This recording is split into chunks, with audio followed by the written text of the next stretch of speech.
Special evening tonight, which is jointly presented by two of Ottawa's free public lecture series. The first, Urban Forum, is organized by volunteer architects, planners, landscape architects, and engineers, and the idea is to promote dialogue related to urban and rural development and change. The second, the Forum Lecture Series, is organized by the Israeli School of Architecture and Urbanism at Carleton University. If you just bear with me, I'd like to go through the sponsors for tonight's lecture. Without them, we wouldn't be here. So the sponsors are the City of Ottawa, the Ottawa Citizen, the Ottawa Regional Society of Architects, the Ontario Association of Landscape Architects, and the Ontario Professional Planners Institute.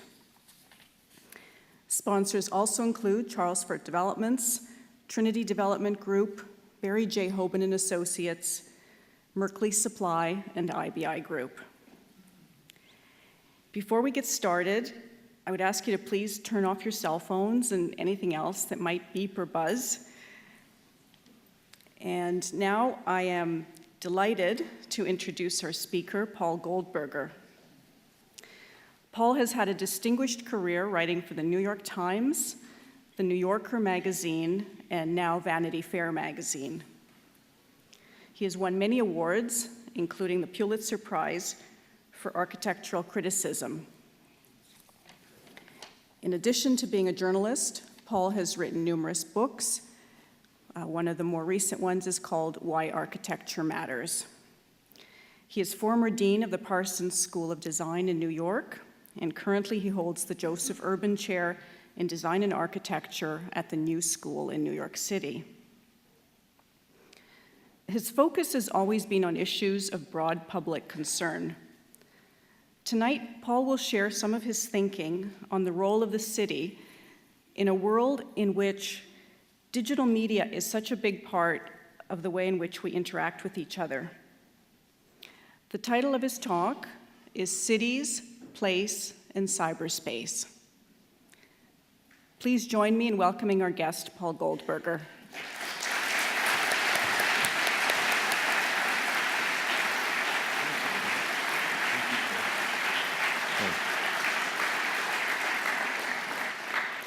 Thank you very much, Maria, and thanks to both the Urban Forum and Carleton for making tonight possible. There's something wonderful about any city that can fill an auditorium for an architecture lecture. So I think when I was in Toronto not that long ago, I said it's impossible not to like any city with streetcars. So I'll add to that, it's impossible not to like any city that fills an auditorium for an architecture lecture.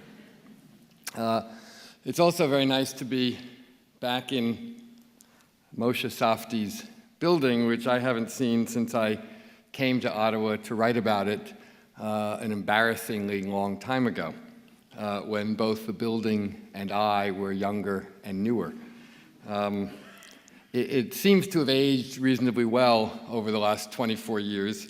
I don't know if I have, but that's another matter.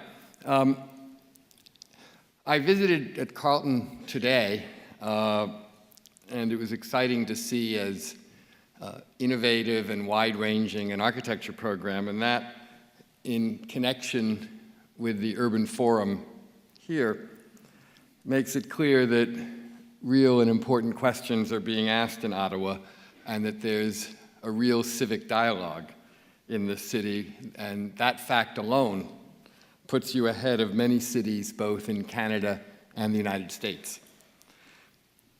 The public realm is what cities are. It's what cities bring to civilization that we have no other way of getting.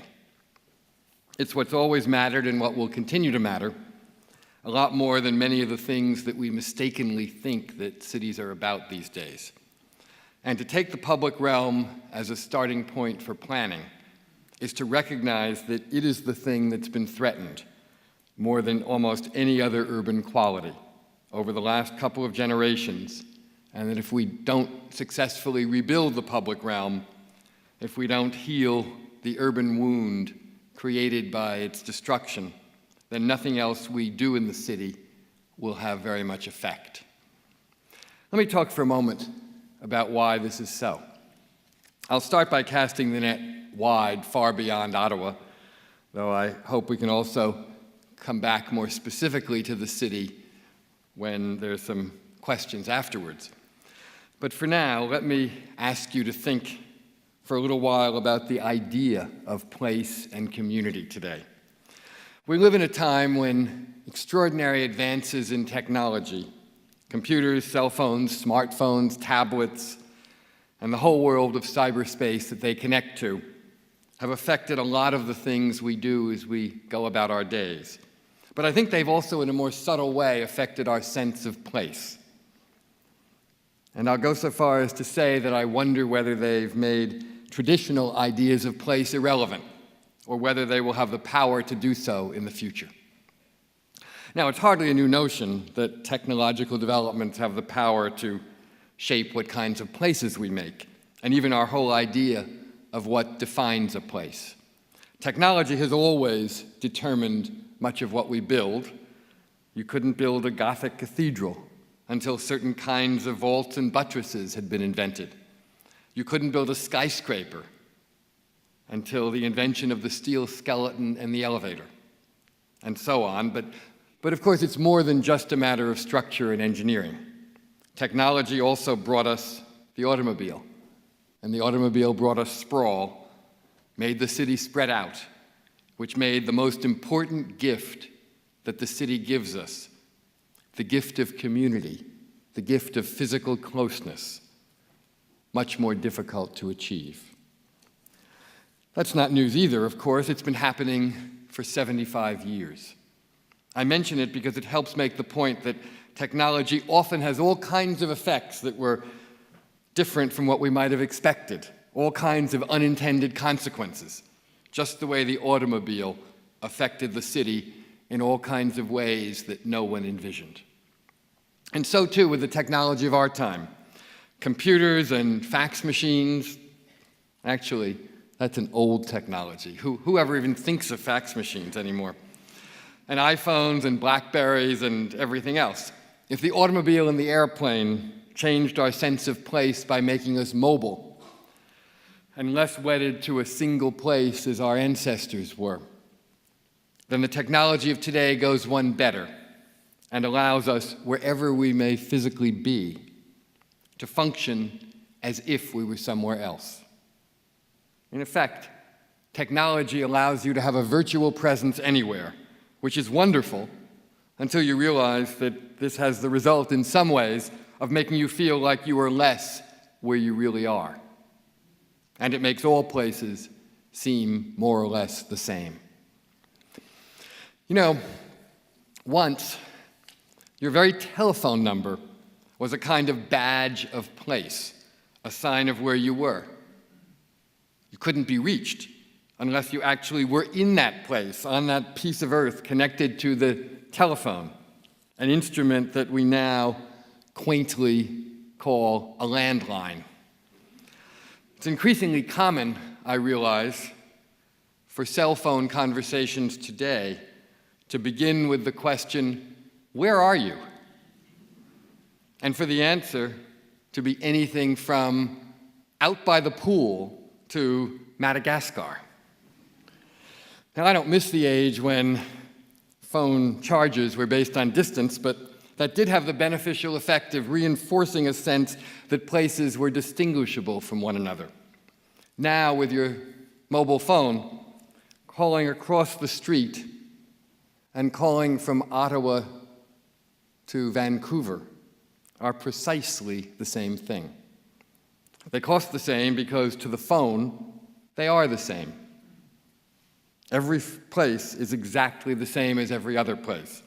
They are all just nodes on a network. And so, increasingly, are we.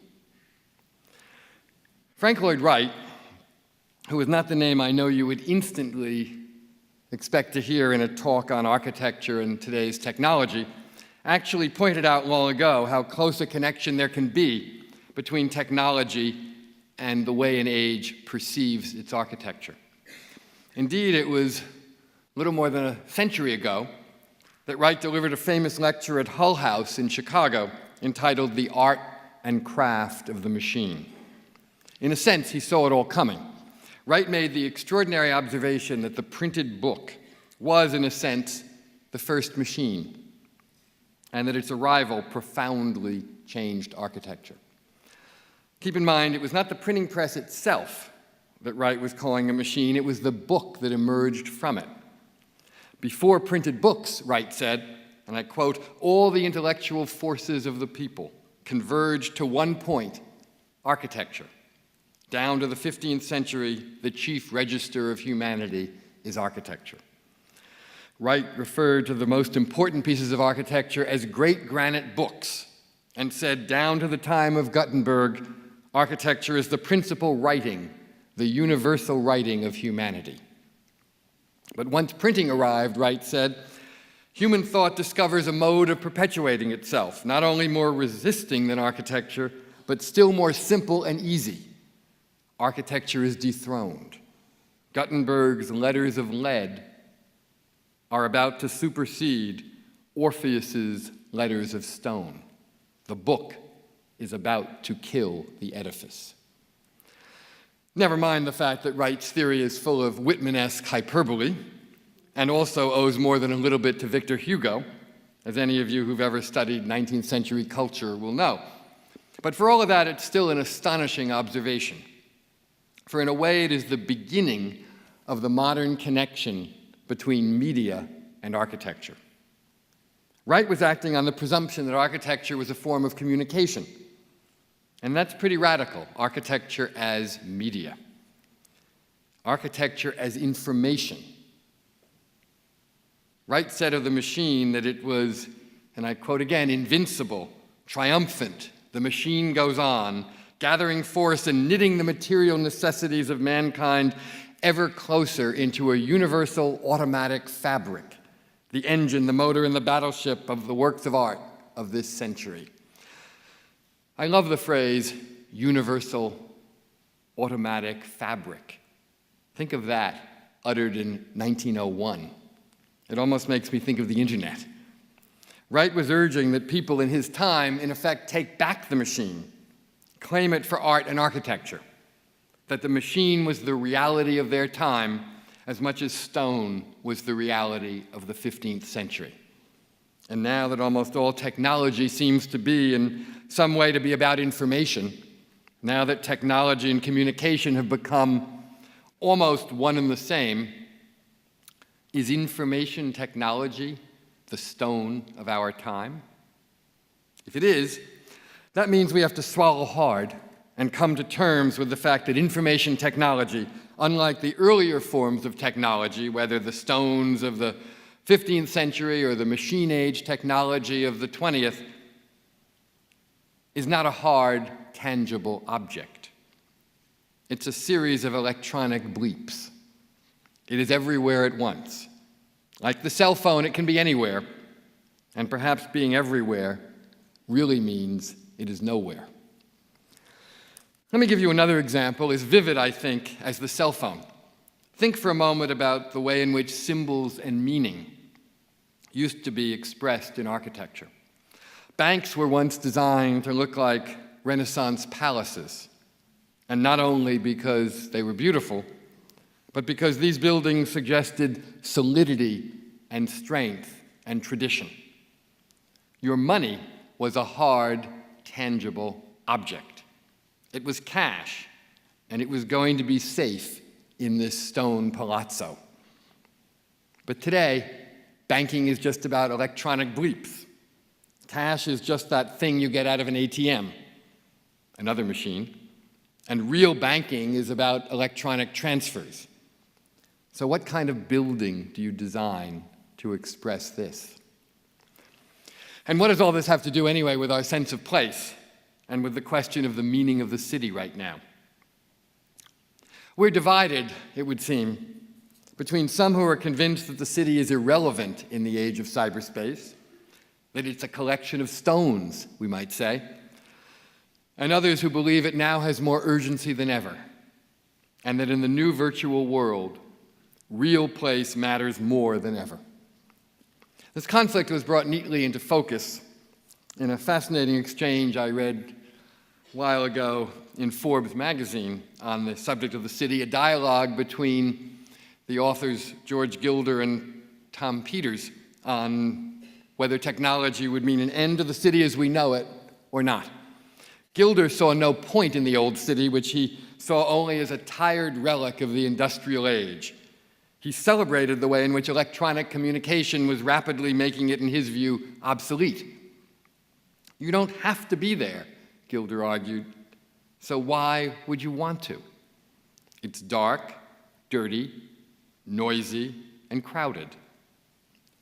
Talk to everyone by email and look out your windows at trees. Peters took a more measured and ultimately wiser view, pointing out that, as he put it, there is a fundamental human dimension of real contact that cannot happen on the internet, and which real cities were designed to facilitate. The richness, the exuberant variety of cities is the fount of economic creativity and business growth, Peters said. I agree, but I think it's obvious that the nature of the city is changing, even if it is not, as Gilder predicted, becoming obsolete. There's plenty of evidence, actually, that cities are not what we want, and plenty of evidence that they are. Detroit and St. Louis suffer, while Toronto and New York and San Francisco and Boston and Vancouver possess a level of vibrancy, not to mention real estate values, that's far greater than it was even a few years ago, and in complete conflict with what the anti-urban theorists were telling us. Richard Florida's theory that such places are fueled by a new so-called creative class of young people is part of it, but not all. I don't so much disagree with him as reject his all-encompassing theory. It's too simple. I think there are a lot of things behind the renewal of cities, and the creative class is only one of them. The enormous rise in the financial services industry, which has not always been an entirely positive thing for society, accounts for at least as much, if not more, urban growth than the eagerness of younger, more creative people to be in urban areas. But even as we've come to embrace traditional cities in an age of digital technology, more than many people dreamed, we build new places that are very different in nature from those older cities, as the urban sprawl in so much of North America and the rest of the world points out.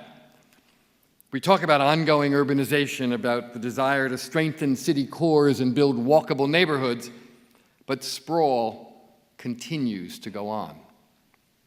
And of course, the heart of technological innovation, ground zero for our new world, you might say, is in Silicon Valley in California, which is as suburban a landscape as you could imagine. So which is the model that holds the real truth?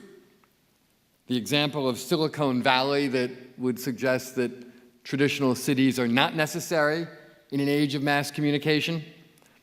Or the evidence of Silicon Alley, as some people have been calling Lower Manhattan, which now has a huge concentration of tech businesses as a sign that older cities are indeed relevant? The answer is that both are right and both are wrong.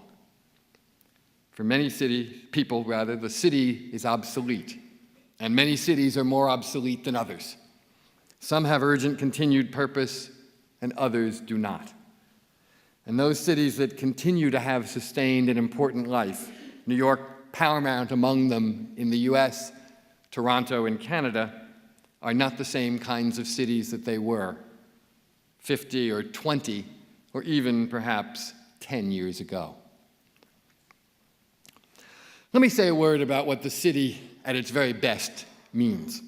The role of the city, the role of any city, to put it as bluntly as possible, is to be a common place, to be common ground, and as such, to support us and to stimulate us. Lewis Mumford, the greatest architectural critic of the last century, gave a description of the city that stands in stunning and eloquent contrast to George Gilder's suggestion that it's just a leftover relic.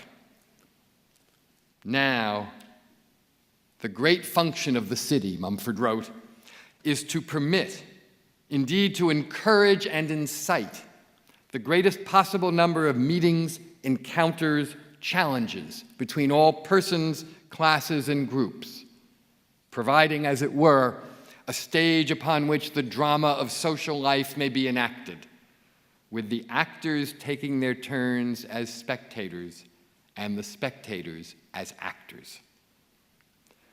Notice that Mumford spoke of the city not only in terms of meetings and encounters, but also of challenges. He knew the city is difficult and did not attempt to pretend otherwise.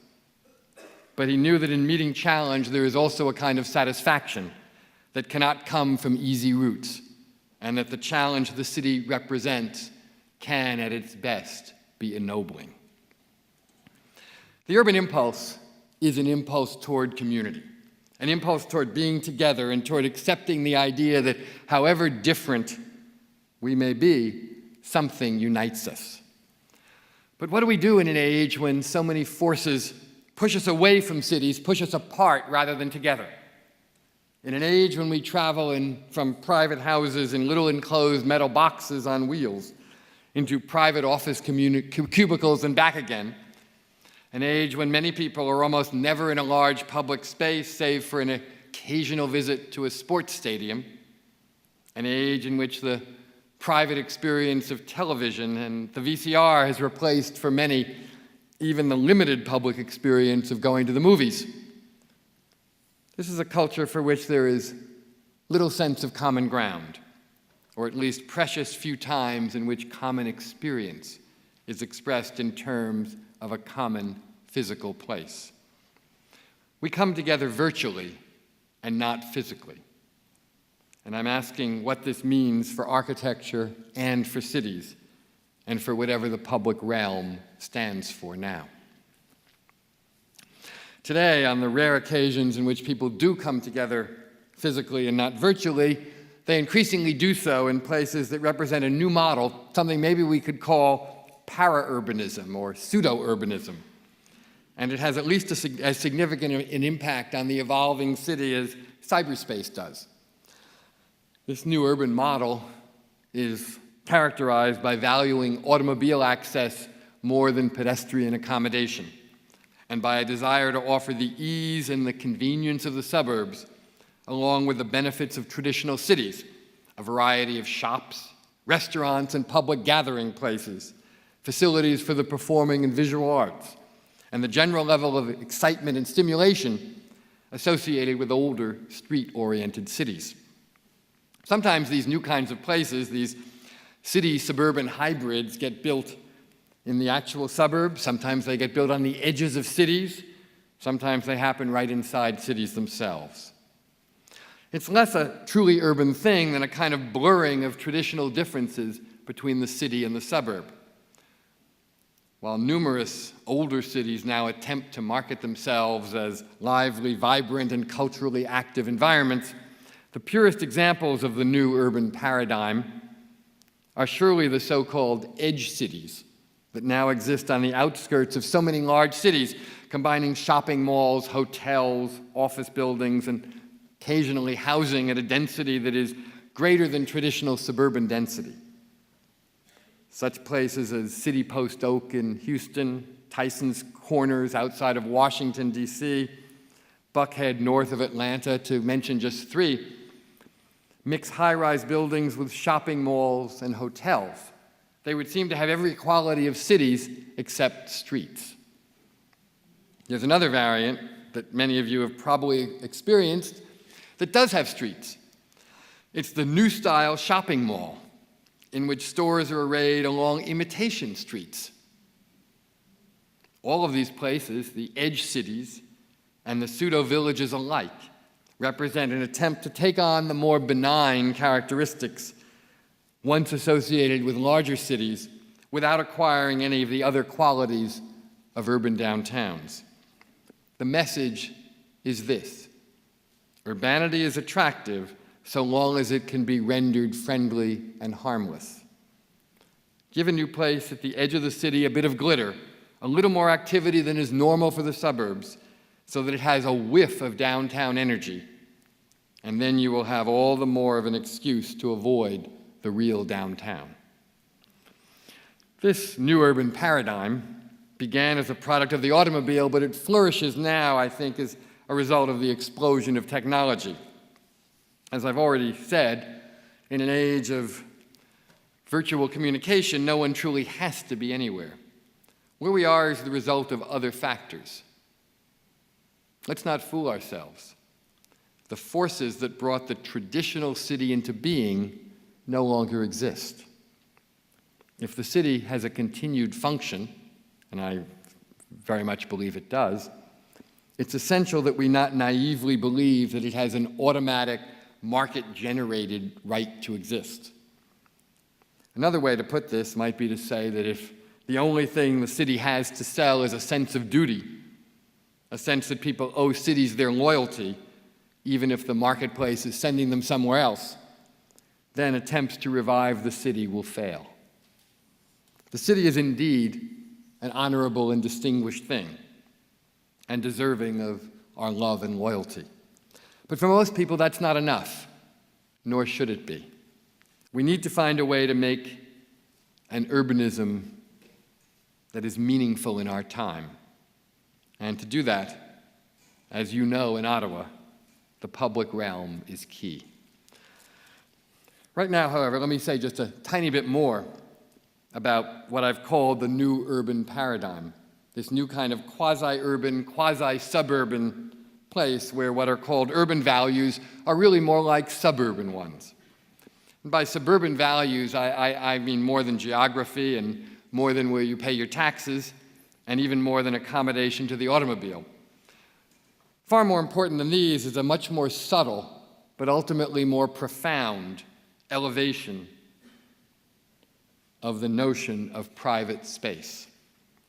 Indeed, the truly defining characteristic of our time might be said to be the privatization of the public realm, and it has come to affect our culture's very notions of urbanism.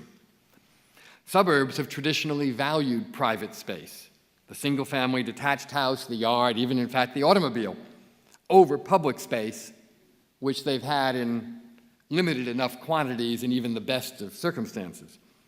And most suburbs have even less public space than they once did. Not only are malls taking the place of streets in so many small towns, the privatization of the public realm has advanced even more dramatically with the huge rise of gated suburban communities, places in which residential streets are now technically private places rather than public ones.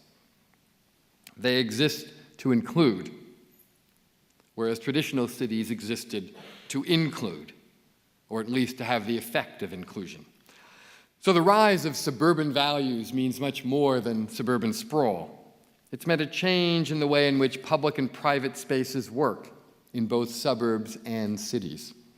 And it's meant that many cities, even those that pride themselves on their energy and prosperity, have come to take on certain qualities once associated mainly with the suburbs. Now, in both city and suburb, expressions of urbanity, which we could, I think, define as the making of public places where people can come together for both commercial and civic purposes. These things increasingly occur in private enclosed places, shopping malls, festival marketplaces, atrium hotel lobbies, which in some cities have become virtual town squares, lobbies of multiplex cinemas, office building gallerias and arcades, all private places, not public, as we've traditionally taken that term to mean. And the imitation villages that have become the latest fashion in shopping malls are at least open to the weather, though they are still private, not public places. So how did we get to such a moment where urban experience seems to occur mainly in private space?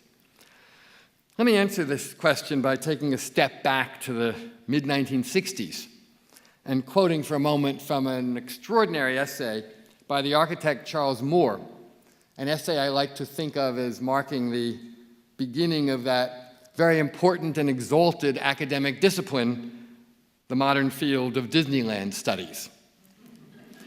This essay was published in 1965, and it was entitled, "You Have to Pay for the Public Life." And within that wonderful title was the whole point, that there's a certain kind of public, communal, urban life that once took place in the streets and squares of great cities and small towns and villages, but now exists only in private places, places like Disneyland. It's a paradox of our time that the free public life now takes place in places that are not really public at all, in private cars as we pass each other on the freeway, while the truer public life goes on in private places. This is such a wonderful essay, I'm actually going to take the liberty of reading you a paragraph or so from it. Keep in mind, by the way, that Disneyland, which we think of as having existed forever, was only 10 years old when Charles Moore wrote these words. And I quote, "By any conceivable method of evaluation, Disneyland must be regarded as the most important single piece of construction in the West in the past several decades. The assumption inevitably made by people who have not yet been there, that it is some sort of physical extension of Mickey Mouse, is wildly inaccurate. Instead, single-handed, it is engaged in replacing many of the elements of the public realm which have vanished in the featureless private world of Southern California, whose only edge is the ocean and whose center is otherwise undiscoverable." Curiously, for a public place, Disneyland is not free. You buy tickets at the gate. But then, Versailles costs somebody a lot of money too. Now, as then, you have to pay for the public life. He went on to say, Disneyland is enormously important and successful just because it recreates all the chances to respond to a public environment, which Los Angeles in particular does not any longer have. It allows play acting both to be watched and to be participated in a public sphere. In as unlikely a place as could be conceived, in an unchartable sea of suburbia, Disney has created a place, indeed a whole public world, full of sequential occurrences, of big and little drama, of hierarchies of importance and excitement, with opportunities to respond at the speed of rocketing bobsleds or of horse-drawn streetcars. Everything works in a way that it doesn't seem to anymore in the world outside. It's absolutely true, of course. In the theme park, within the contained private world, that's where we play at urban life, since in the real world, we don't have enough chances for acceptable public life anymore. Charles Moore was right. To many people, real cities are noisy, dirty, crowded, tense, and dangerous. They may not be worse in this respect than they were in the 18th and 19th centuries, but many people believe them to be, and that's all that matters, for we no longer trust them. We no longer trust cities to work for us, to protect us, and to energize us. We have too many easier, safer, and blander ways of doing this. Long before cyberspace, technology was pushing us away from public places and public experiences. Think back, if you will, to the great ages of urban life. At least we like to think of them as the great ages of urban life. Say, Paris in the 19th century. Street life was a sign of the city's health. The public life was lived in cafes and on the streets. And as you know, a sophisticated person about town was called a boulevardier, a presence on the boulevards. The term underscored how important the street, the public place, was in the value system of its time. Contrast that with our phrase today, street person, a euphemism for the homeless, the down and out at the very bottom of the social ladder. Charles Moore's observation that Disneyland serves as a kind of replacement for the urban experience explains a lot of the subliminal appeal of so many other places. We like to play at urbanity without getting ourselves messed up in it. I don't know how many of you have journeyed south or west to places like the Grove in Los Angeles or City Place in West Palm Beach, which raise the curious question, are they city streets masquerading as theme parks, or theme parks masquerading as city streets? We're not quite sure, and that's exactly how the designers of these malls and urban clothing want it. Their ambiguity is a perfect metaphor for the city at this moment. Now, of course, you can always say that the success of such places proves there's at least some sort of urban impulse at work, however feeble. And I agree. I'm the first to admit that all of this clearly serves people's needs or it wouldn't exist. I guess on some level it's better to have a variant of the shopping mall taking over the functions of a public square than to have no public square at all. Better to have an art museum behaving as an entertainment center than no art museum at all. But what makes a city live most of all is the quality of its public places. And the greatest and most important public places, the ones that really show how well a city works, are not parks or squares or enormous piazzas or entertainment centers, but plain, old-fashioned streets. Vibrant and not entirely controllable streets, throbbing with life. The greatest public space, then, isn't a park or a plaza or a square, wonderful as these things can be. It's the street itself, the place that the great architect Louis Kahn once called a room by agreement.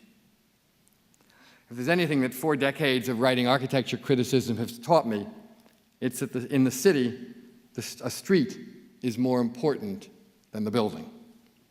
You can have a great city without great buildings, but you cannot have a good city without good streets. The essential truth about great and even not so great streets is that they are deeply, profoundly, absolutely, and utterly public. Public means for everyone, and it also means, by implication at least, that they're not entirely controllable. In a real street, in a real city, we accept messiness as part of the deal. Unevenness, disarray, complexity, a mixture of people and things, a certain amount of chaos, all are part of the price we pay for the extraordinary creative energy that emanates from cities, from the way they continually reinvent themselves like organic objects, for the way they offer us the presence of true common ground, and, most important, for that elusive, difficult-to-define quality that we might describe as a sense of authenticity. Now, it's fair enough to ask what authenticity means right now. Maybe the only authenticity our time is capable of creating is artifice well executed. Certainly, as technologies such as virtual reality continue to develop and entertainment and the urban impulse continue to blur, it's hard not to think that maybe authenticity in the urban environment is just one of those old-fashioned values that doesn't matter much anymore. Sense of place? Maybe that's just a tired, pre-digital concept. What does it matter when we can see the Eiffel Tower at Walt Disney World? When a Las Vegas mega hotel includes a reproduction of the New York skyline, not to mention a mini Venice and, for those who can't get to Walt Disney World, another Eiffel Tower. Many of us in this room believe it does matter, of course, but will others? Will they care? I'm not entirely sure. But I do know that our sense of authenticity has to change powerfully as a result of such things. For all that we may believe in the traditional city, it will do us no good to pretend that its physical form and its meaning won't change and evolve as a result of the technological world in which we live. In fact, the refusal to admit this, the insistence on believing that what was is better than anything that can come, feeds directly into the idea of the theme park. Not the least of our problems in urban design today is the tendency on the part of those who love traditional cities to believe that they can and should be recreated precisely as they once were. The results, the so-called neo-traditional cities and neighborhoods and projects we see all around us today, the places that often go under the rubric of the term new urbanism, may be better than the sprawl they seek to replace. They are better than the sprawl they seek to replace. But they are often sentimental and sorely lacking in authenticity. They show that we have learned one lesson, which is of the failure of the suburban model, but not that we have learned another, which is that you cannot build a great city primarily on sentimental yearning. Now, I said a moment ago that for a lot of people, the entertainment experience and the urban experience are becoming increasingly conflated, the same thing. Is that entirely bad? Maybe the merging of these two impulses is keeping our weak form of urbanism alive. After all, they've always gone together, and once entertainment was entirely public. Fairs, music halls, circuses, theaters, then cinemas. If we go back far enough in time, we could add strolling minstrels and street pantomimists to this list. About all anyone consumed at home was a book. First recorded music, then radio, then television, then the VCR and the DVD shifted the balance and made it possible to consume more and more other kinds of entertainment in the privacy of home. And now, with hundreds of channels and video on demand and movies on demand, and we can magically order up any kind of film or program and have it digitally produced and transmitted to our own televisions or computers, well, now we don't need public space for entertainment or basic communication, as we once did, in much the same way that we don't need the city to do business in much the same way we once did. So perhaps the fact that we're using the city for entertainment is not entirely bad. It's a wonderful thing, actually, that one of the best new public buildings of the last generation was Frank Gehry's Disney Hall in Los Angeles, which is a piece of architecture dedicated to reinventing and reinvigorating the idea of live performance in our time, to giving people who have traditionally experienced music through private technological means a reason to put aside their Bose headsets and actually go out and go to a concert. And we can say the same about the explosion of museum architecture. Putting aside the argument about whether the architecture threatens often to overshadow the art, which is another discussion for another night, you do have to admit that all of these buildings represent a commitment to a public realm desperately needed in our age. People do not always want to sit in their houses. Give them 500 or 5,000 channels on their televisions and 50 million sites on the internet, and they will still want to go outside. I don't believe that people will stop wanting to be with each other, however enticing the technological imitations of communal experience can become. There will always be a place for a true public realm. If there were not, it would have died altogether long ago. For the car, the telephone, the fax, the computer, the television already have made it technologically out of date. But if we don't need the city in the same way we once did, then why should we want it? The city has to make itself desirable. That's the key. When it competes with virtual space, real space has to show where it can be superior. The city may not be economically necessary in the way it once was, but it's more culturally necessary than ever. because it is the place that shows us the model of how to live. The city is where common ground is formed, and the place that stands as a physical reminder all the time of what community means. Communities formed in private across lines of fiber optic cable are not the same thing as communities that exist in real space. They are more difficult, but they are urgent, unless we want to spend our lives in isolation in front of computer screens.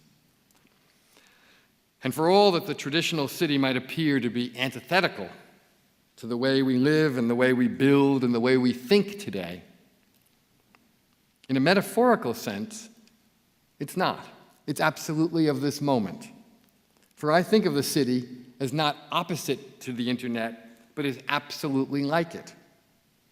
In a sense, the traditional city is the original internet, the original hyperlink, since cities are places in which random connections, rather than linear order, often determines what will happen. Cities aren't linear, even though they exist in real space. Random connections are what make them work, and surprise and a sense of infinite choice is what gives them their power. Maybe that's the most important reason of all that old-fashioned cities aren't obsolete, because their very physical form is itself a series of hyperlinks in real space. Paradoxically, it's the theme park that's linear and the old city that represents the new way. There's another final reason that cities matter, and it involves history and the idea of commitment to a place. That's a part of the urban idea that I have not talked about very much. Belief in a place and a willingness to stake ourselves to our cities because they're there, because they exist. This is, as I said a few minutes ago, not enough in itself, but it's important.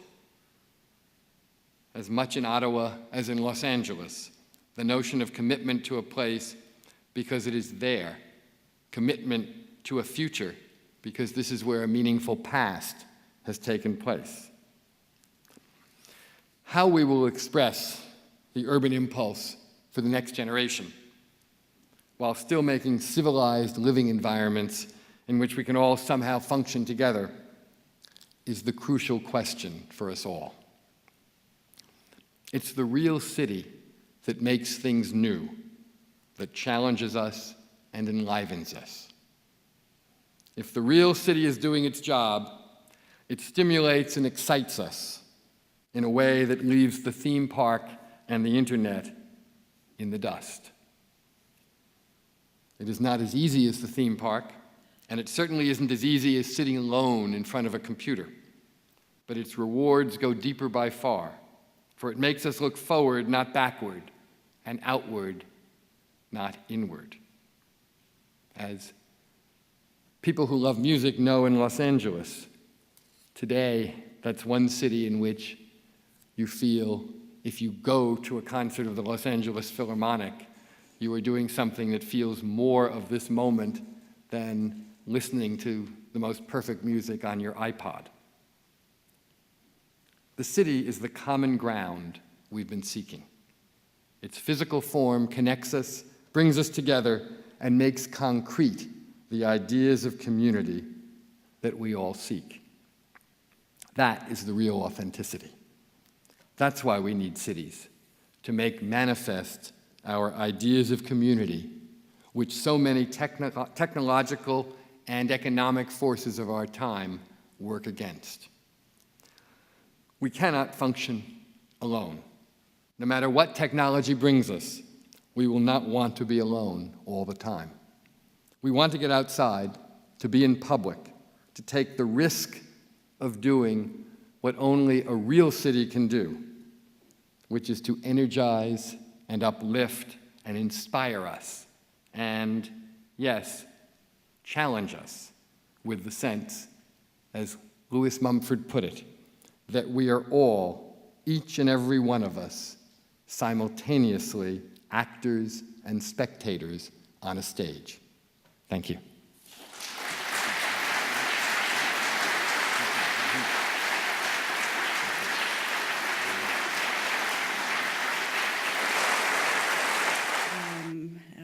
and kind of reminding us that, that the city makes everything new. We will have time for questions and answers, and we have microphones on either side. So I would invite you to come forward with your questions, and I will just take 1 minute to announce that the next lecture in the Urban Forum series will be held at Ottawa City Hall on Tuesday, December 4th, 7 p.m. The topic is Streets for People, with Gary Toth of Project for Public Spaces. And the organizers have a gift for Paul as well. Oh, thank you. So, I wonder if we could start with a question.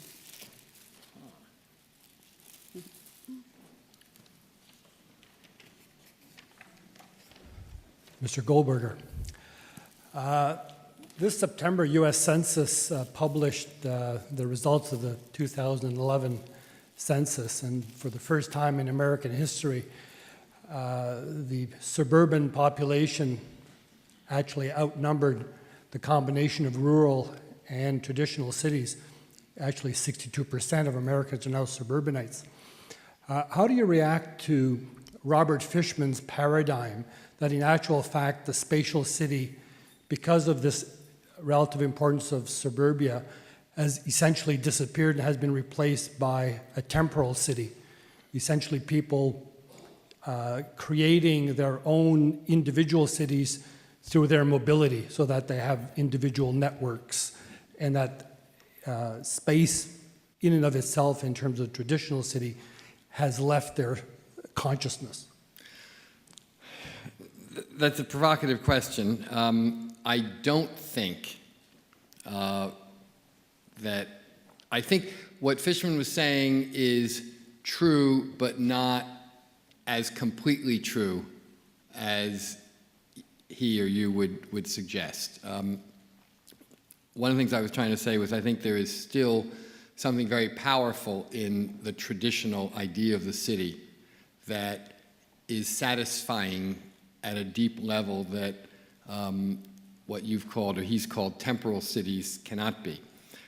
They do exist and they serve great purposes, but nevertheless, I don't think we can exist with them alone. I feel that the strength of many suburbs in the U.S. and the statistic you were referring to from the U.S. Census doesn't acknowledge sufficiently the extent to which much of that suburban population is attracted by the magnetic pull of a city in the center. So that if we turned around the statistic and said, how many people are living in larger metropolitan areas today as opposed to rural areas, and put the city and the suburb together, because in fact, in many cases, certainly around Toronto, certainly here, certainly around New York, you know, we think in terms of regions as much as the political boundaries of a city. And there's a very powerful magnetic pull of the core. But you know, the phenomenon he was talking about is absolutely true, and it's one of the things I was talking about, using different language, but conceptually not so different. It's absolutely the case that we form different kinds of communities today that are conceptual, virtual, call them what you will. My point is not to deny them and not to deny the value that they can have, but to say that with that alone, we do not have enough. That's all. Yes, sir. So I wanted to thank you first for a profound and a stirring defense of public space in cities. I was wondering a little bit about how technology, with its rapid change, has impacted how people can interact with the city. The television, the desktop computer, those were big technologies that you had to be at home to use. Right. This thing, you can be anywhere in the city to use. And I think having your connections in a way that you can carry them around means that there's actually an incentive to be out experiencing the city. And even beyond that, being in a social network like Facebook or Twitter means that some of the attention that you get is the things that you do, and going out in the city is a great way to have interesting things to talk about. So do you think that the mobile technologies and the social technologies are actually creating an incentive for people to go out and experience the public spaces of the city? That's a wonderful question, actually. The short answer is yes. I can give you a longer, more discursive answer. But I think in some ways, the most important applications that exist for the iPhone in terms of the subject we're talking about tonight, at least, not in general, but for our purposes of this discussion, are those ones that are increasingly being developed that allow you to sort of take an iPhone and hold it up somewhere and it connects with something that immediately tells you all about where you are, or in some other way connects to the reality of what you are, where you are, like charging to your credit card or what have you. I prefer the ones that explain what you're looking at than the ones that charge your credit card. But anyway, I think those have tremendous significance because they are doing exactly what you're saying, which is use technology in a way to support the traditional form of the city rather than counteract it and countervail it. This is something new we're only beginning to see the implications of. But you're absolutely right. Twitter, I think Twitter has had and continues to have a phenomenal effect on the nature of discourse and community and all this other stuff, as does Facebook. I think only a very small amount of what happens on Twitter is people reporting on actually being out in the city and then reporting on what they've done. It's a million other things as well. But yes, it has the potential of doing that. And in fact, I realized that I sort of initially got into Twitter about a year ago, I guess, when I was on a trip in Europe and I was in Vienna, a city that I had inexplicably never been to before. And I was so interested in just sort of being a tourist and catching up on all the architecture that I had studied all my life but never seen, that I used Twitter almost as a form of note-taking. And since I really was on a short break and didn't have to produce any articles from this or anything else, I didn't have to take extensive notes and interview people and do all that. I could just walk around and look, and I could make brief, short little notes that fit perfectly into the form of Twitter. And so once I sort of got hooked that way, I just sort of stayed with it. But I think that kind of use is still not the primary thing that happens on Twitter. But you're absolutely right. I mean, there are ways in which the most advanced technology can kind of almost double back and bring us back in a certain way. It's very perceptive, you're absolutely right, and it will be exciting to see how that plays out in the next 10 years, even though, many, many other forces are at play as well in this. Thank you. Yeah.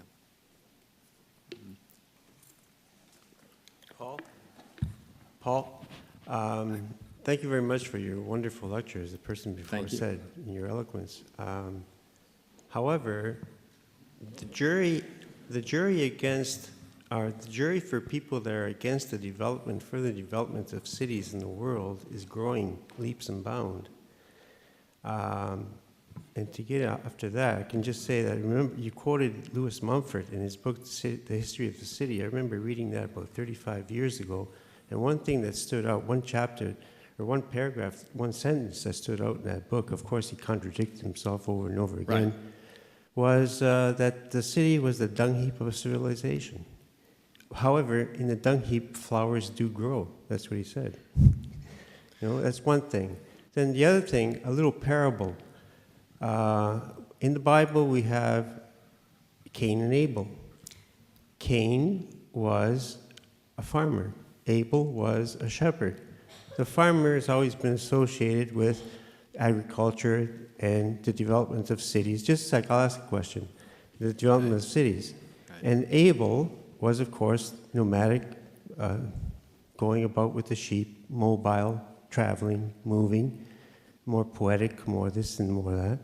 And Cain killed Abel. In other words, the city killed we think of all the other freedoms that we are urging to have as human beings in our civilization today. So we've come, thousands of years later, we've come as products of the city. And we're starting to see that that may not be the best place to be. What's the question? The question is, considering the recent importance that's being placed on centralization and intensification and controlling urban populations, what is your position on this as opposed to the idea of decentralization and reallocation and spreading the world population over the millions and millions and millions of hectares that can contain that population? For example, it's been noted by scientists that all of the human population that right now can fit in having 1 acre of land each in the state of Texas. Thank so you. There's no reason for that. So what's your position on that? Okay. My position is generally not to agree with that. I am much more, I believe much more in centralization. I think the impulse toward decentralization, which Frank Lloyd Wright was very much behind, his Broadacre City was based on a similar idea. And Mumford, who was brilliant but wrong about certain things, I think was profoundly wrong about that. He loved garden cities and believed that the city was, in a certain way, was too dense and too crowded as it was even in the 1950s. God knows if he were alive today what he would think. But in fact, I disagree in part because I think we can see already from those areas that have sprawled out to low density, but also taken up a great deal of land, how wildly expensive from an energy and sustainability quotient using land that way is, 1 acre per person or whatever, per family. Yes, I'm sure that everybody could fit into Texas with 1 acre, whatever, but what kind of place we would end up with, I don't think is terribly appealing. I think we would end up with a kind of endless, vague suburb that was insanely inefficient from an energy standpoint, in which nobody could go anywhere except by car, in which density was not enough to support public transportation, and so forth and so on. So I don't think it's a good thing. Remember that Frank Lloyd Wright, when he called for his Broadacre City plan, the theorists of the Garden City, they were all operating at a time when issues of energy and sustainability were not in anyone's mind in those days, and they're very powerful now. The other reason I don't agree with that is that I think when we go to complete decentralization, we risk destroying both the city and the country for an awkward compromise that has neither the strength of neither one, in my view.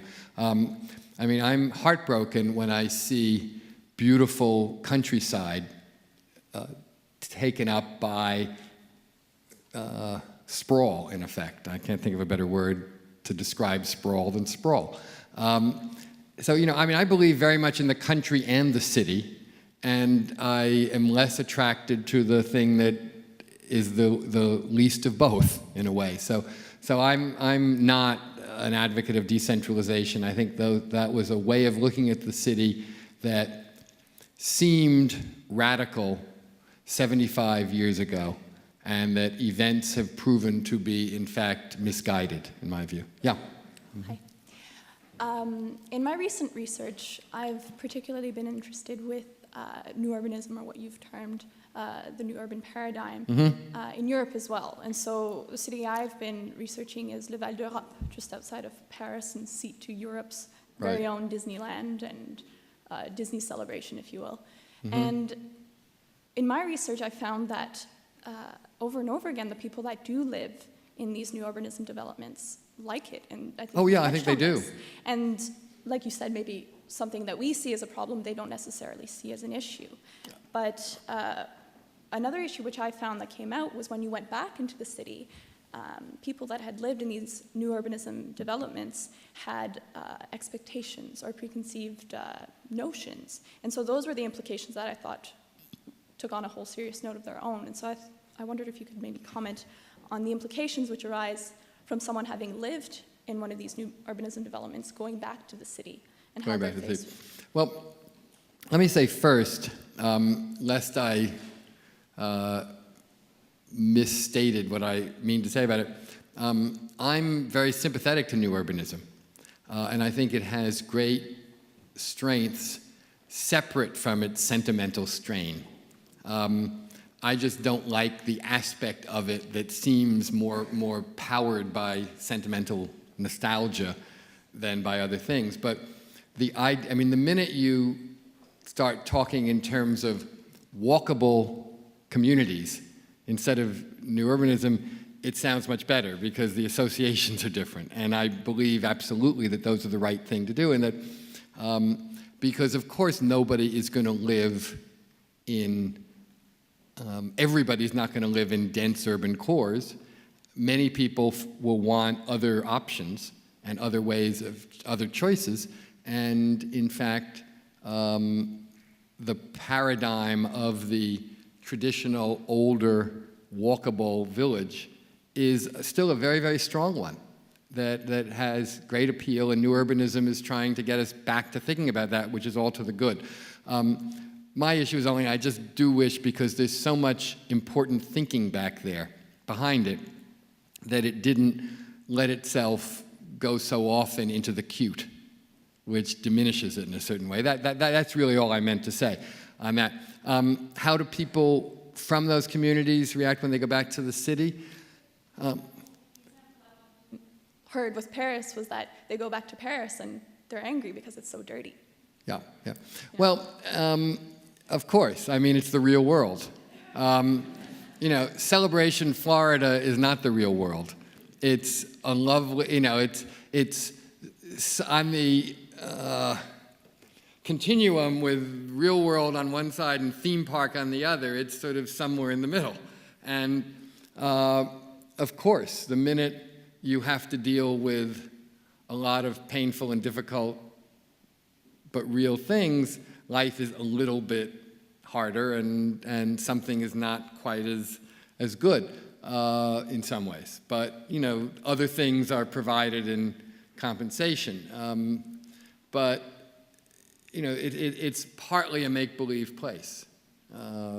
So I think that's it. And remember that there's an adjustment for anybody choosing to go, for whatever reason, from any suburban location to any dense urban location is an adjustment. And vice versa is an adjustment. And for various reasons, people choose to do that in both directions at different points in their lives, and it has a different degree of success for different people and all that. But whether the difference from celebration into the city and from some other more conventional suburb into the city is that different, I don't know. Maybe not, in fact. Yeah. Should we go to that side? Yeah. Sure. Okay. Hello, Mr. Goldberger. Just wanted, you raised in the beginning of your talk the fact that there was several cities in North America, which are very vibrant and working well, but there's obviously many that are not quite so vibrant and have seen decline, not just very large cities, but also a lot of smaller cities. Yes. And there's obviously, the planning field has had a lot of tools, a lot of, carrots and sticks, and sort of economic sort of incentives. Do you think a lot of revitalizing a lot of these cities relates to just a willpower to use the existing methods, or do you think there's other carrot sticks or other sort of tools that really, we need to sort of think about more to sort of get these sort of cities that are not doing quite so well to sort of boost them and get the streets and public spaces and... Right. It's a combination of factors. I think we have had lots of tools at our disposal that we have not used, but at this point, to use them is sort of to lock the barn door after the horse has gotten out. I mean, it's not going to do us terribly much good. I mean, if it had been understood 50 years ago, the implications of all of our highway building, all in the US at least, all of our implicit and explicit subsidies to the suburbs that had no urban equivalent, and the way in which we drew political boundaries, in many cases to allow or to create regions that were economically like donuts, with all of the prosperity, all of the fat around the outside and a void in the inside, and yet no political power to govern regionally. So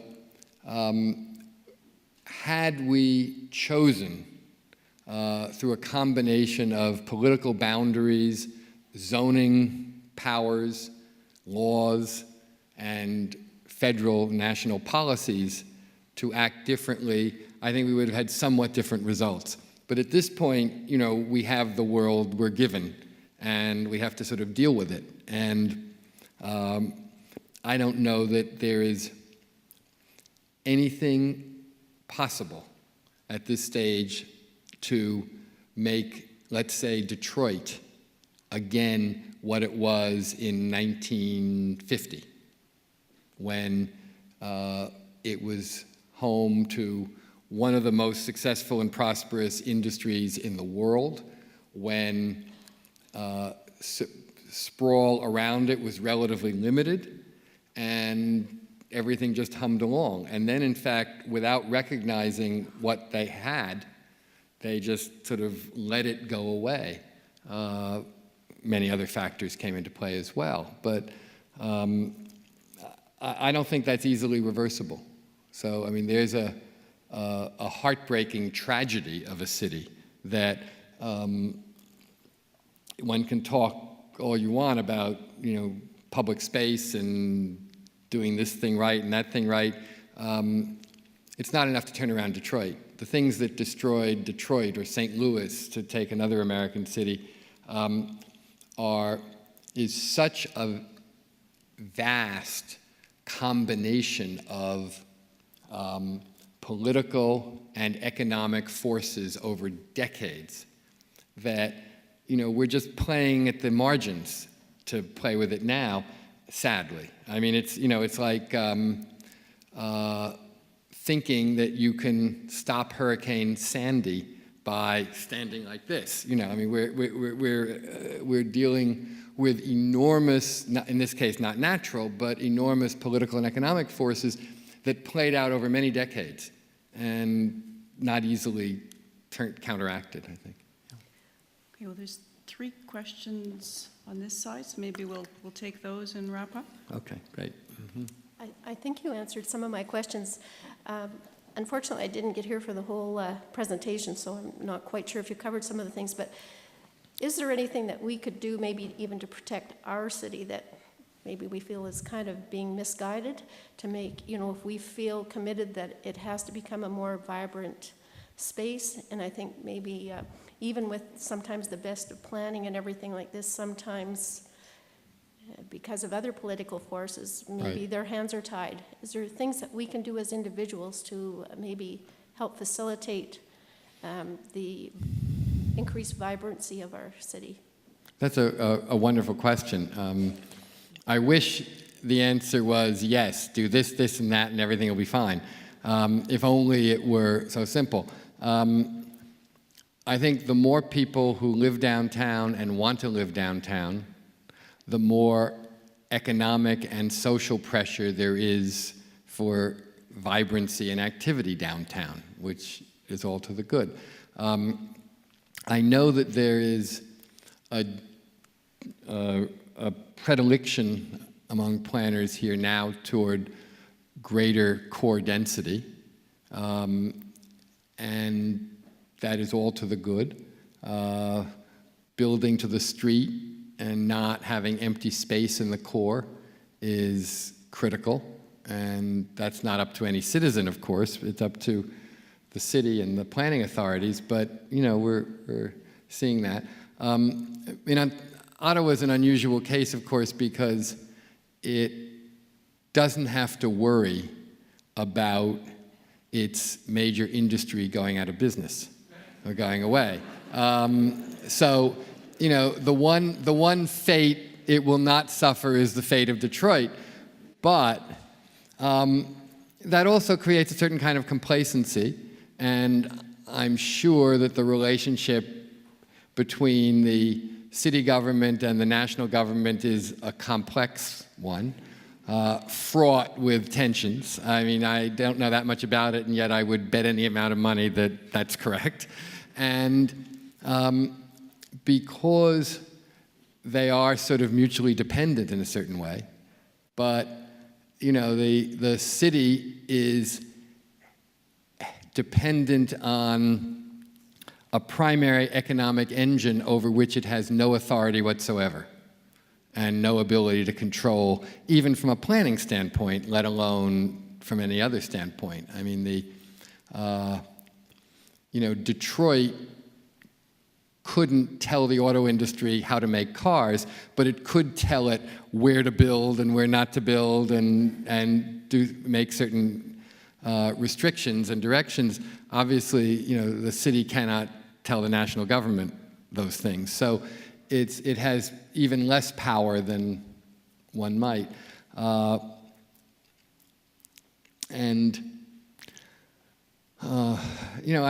do see all of the desire here to build on what's here and strengthen it, but it will take a while. And of course, at a time when the economy is not booming anywhere particularly, and surely not here, it's doubly difficult. So I wish I had some magic bullet I could say, I'll do this and that, and it will happen. But continue to believe in the city and continue to believe in the street and public space. So, yeah.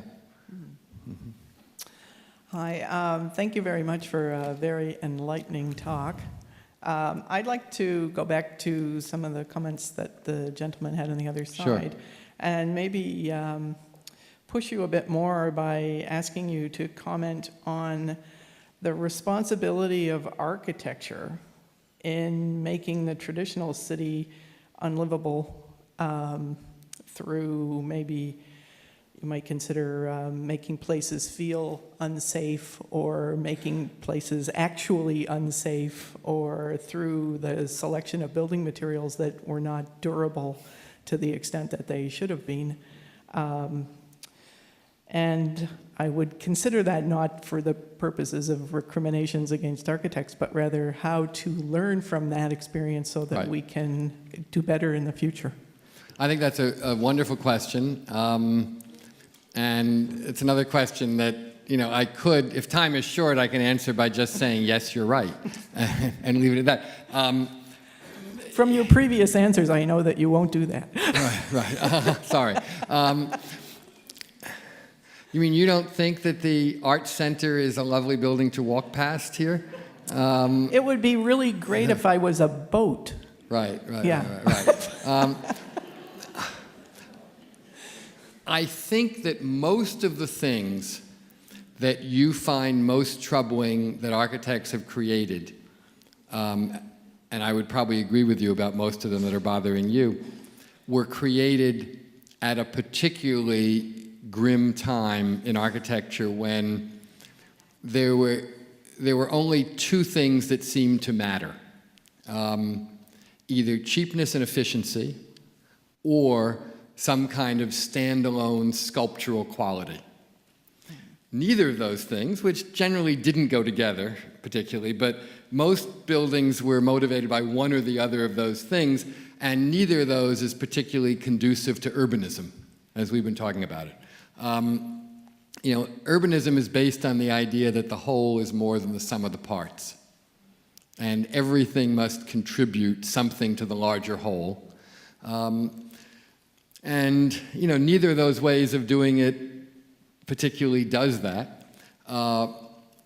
I think today, on the other hand, I would also say that the problem you're raising is one I don't worry about as much, not because you're not correct in your perception, you're very correct, but because I think today architects and planners have learned a great deal from those mistakes.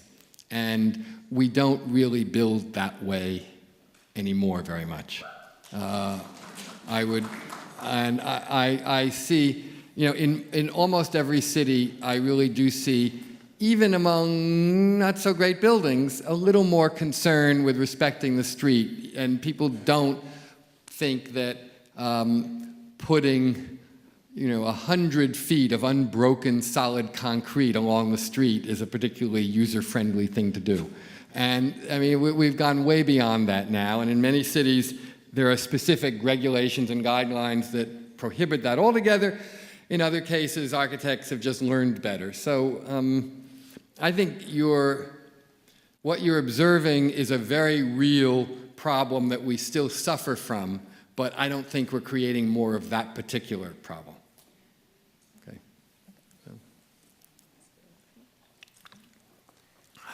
So I know this is cliche, but again, thank you for a wonderful talk. That was excellent. Thank you. You're welcome. And so through your talk, you really made a point for preconceived, both in terms of technological, social media, and then the cities that kind of mirror this.